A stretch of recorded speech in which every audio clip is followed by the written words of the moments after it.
Today, we chatted with the managing and creative directors of Midwest Music Fest. Over a decade in the making, this multi-venue and multi-city festival brings some of the most talented up-and-coming acts to Winona, Minnesota and La Crosse, Wisconsin. We chatted about its origins and what's next for music festivals during COVID. I'm Amy, and he's Brent, and this is La Crosse Local. My name is Abby Lee. I was born and raised in Winona, Minnesota. I, after college, moved out west and lived out there up until about 5 years ago when I moved back and made La Crosse home. I worked as a marketing director for another local nonprofit for 4 years and volunteered with my husband and kids at Midwest Music Fest since we moved back. And so when I heard Midwest Music Fest was hiring, I got in touch with Parker, and the rest is history for the last year. I'm Parker Forsell, and I'm the creative director for Midwest Music Fest. I grew up in Rockford, Illinois, or was born in Rockford, Illinois, and grew up about an hour from Chicago. I was into music as a young kid. My parents were into music and took us to a lot of shows, particularly a lot of outdoor shows like Alpine Valley, which was in southern Wisconsin, and Ravinia and a couple other places that were in the Chicago area, seeing outdoor shows. And I think that's when I first kind of, got into music and maybe started first thinking about how do you put on shows.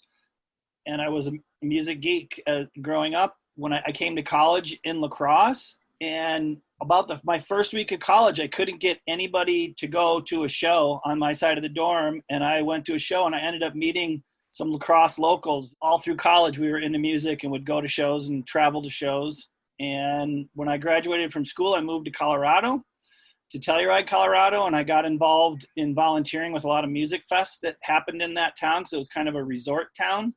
And when I moved back to La Crosse, I started booking shows in a couple different places at the Warehouse, and at the time, Deaf Ear Records had a little venue. Have always been interested. I had a big hiatus in the agricultural world for a while before I got back involved with music, but I've just always been interested in music and hanging out with musicians, and never really had that skill myself. So I felt like that was my way to help musicians, was to book shows and promote shows. I think one thing that Midwest Music has been known to do is to be adaptable, which we'll get into in a minute related to COVID. But what was the origin story of Midwest Music Fest? How did that get started? A guy named Sam Brown started Midwest Music Fest. It was 11 years ago, probably 12 years ago, because the first fest was 11 years ago now. And he actually had a project in college where he helped put on a city festival that was happening out in Oregon, and it was based off of South by Southwest. And he came back to the Midwest and was involved with AmeriCorps, and he was stationed in Winona, and he started meeting people in Winona, and Winona had, because of Ed's No Name Bar and a few other things going on, there was quite a bit of original music going on, and he had the idea to see if he could sprout something like the Cherry City Music Festival, which he was involved in out in Oregon. So that was kind of the start of Midwest Music Fest. So full disclosure, I was also on the board of directors for Midwest Music Fest. And really this last year's festival was just right in the middle of all the drama related to COVID. Can you kind of share how Midwest Music Fest adapted to that situation? Yeah, we were pretty set to go for our May 1st and 2nd fest in Winona when, mid-March, when COVID shut everything down. And so we had the decision to make to either cancel or to pivot and do something online. And Parker and I both saw, and everybody on our board saw and heard from people that music was really, really important in their lives kind of right away, watching shows on Facebook and YouTube, and artists just coming together and really working together to lift people's spirits, and people were watching shows daily. And so we heard that was important to people. And we made the decision kind of right away, and with a lot of support from our board and our sponsors, to pivot to a virtual fest. Parker was able to communicate with everybody that we had booked and get a lot of them to shift to playing virtually and in their own settings, in their own spaces where they felt comfortable and safe. And we worked with a local organization called Tree Dome to be able to stream it on Facebook and YouTube. And our sponsors all stayed on board with us, and our grants all stayed on board with us. So we were able to pay all of our artists. So we were really, really happy with how it all turned out. And we were still able to include some of our mental health aspects, supports that we were planning to include in the in-person fest through partnerships with Lacrosse YMCA and Sarah Johnson, Dissonance, and Call to Mind out of Minneapolis. So Parker, what would you add to that?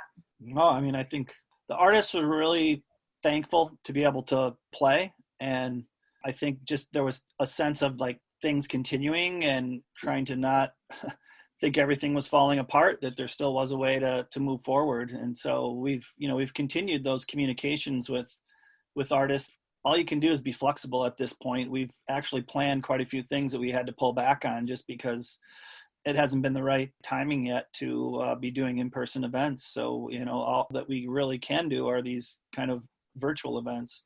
And as you mentioned, Midwest Music Fest, along with this time dealing with COVID, has taken on another cause related to mental health, specifically with musicians. How did that come about, and how are you working that into programming?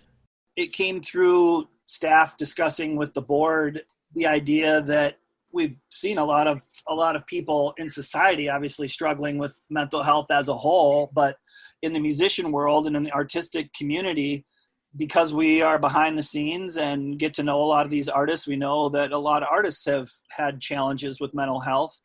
And we felt like part of our whole mission is to serve the artists, and that this was potentially a way for us to investigate what that would look like. So we started talking to artists, and we started talking to some different providers that are working on mental health as a whole, but are also we're interested in talking with us about how we might focus it on helping the musicians. And so that's how some of the ideas came to integrate that into what we were doing with the festival. And we're still hoping to think about some different ways in the future that we can continue to, at this point, virtually help promote, mental health and wellness. And I think just normalizing the conversation around mental health. We all need mental health supports, no matter who we are, no matter what our age, no matter what our occupation, we all need mental health supports. To provide an avenue, what really evolved from this is that our concert goers, our fan base, our supporters really appreciate just having this conversation and having it in a venue that you wouldn't normally expect to have the conversation has been really cool too. So you've done a number of other things too. You've done the Artist Relief Fund, which was a successful fundraising campaign. You had Songs of Summer, which was, an online original performance contest. What else do you have coming up? The Songs of Summer was somewhat about trying to sprout some new people and give some opportunities for artists that maybe had not been in the fest before. But we're starting a monthly series the first Thursday of the month. It's going to be called Artists Give Back, and it's going to be focusing on presenting 3 short sets by artists who have a relationship with Midwest Music Fest, have played the fest in the past, or some Midwest Music Fest Presents event. And the first one, Todd Snyder, a couple of guys from the Band of Heathens, and Elizabeth Moen are all going to do a set. And quite a few of these artists are donating that to the festival, hoping that we can raise some money and keep things going and be able to keep supporting artists in the future. And then we are doing our first, I shouldn't say our first, we did do a In the Street with a brass band event in July, but our first, in-person event that we've been able to do in La Crosse, we're going to do a drive-in performance, kind of like a drive-in theater type thing, where people will come in their cars out at Maple Grove venues, which people might know from Country Boom, but not a lot of other people have done events out there. And that was kind of inspired by Driftless Music Gardens and People Brothers Band, who've been doing these all summer. And so we've kind of worked with them to take that model, and also work with Greg Hall and Deese Productions, who's done a couple shows out there already to kind of test the waters in terms of how it will be laid out.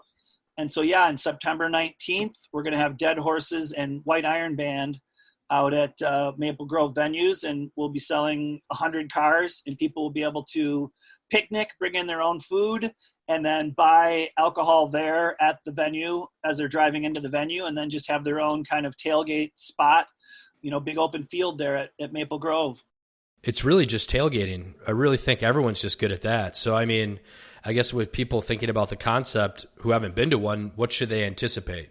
Yeah, basically tailgating with live music. It's really like just this beautiful open space, and you can bring your own food. You can bring a little gas grill if you want. A little different, I thought, is it did really just feel like tailgating, and it's a little quieter because you kind of are encouraged to keep to yourself and keep into your space because we want to keep it safe. You know, we're just getting into this live music again, but you know, my experience at the Driftless Music Garden was we were kind of yelling to our neighbors, but we were in our space with our family, and it was live music again, and it felt so good. So if people want to find out more about Midwest Music Fest or the drive-in show, where can they head? They can head to our website, midwestmusicfest.org, or our Facebook page. We'll end up having a ticket link to the tickets that you can purchase to go to that. And then there'll also be information there.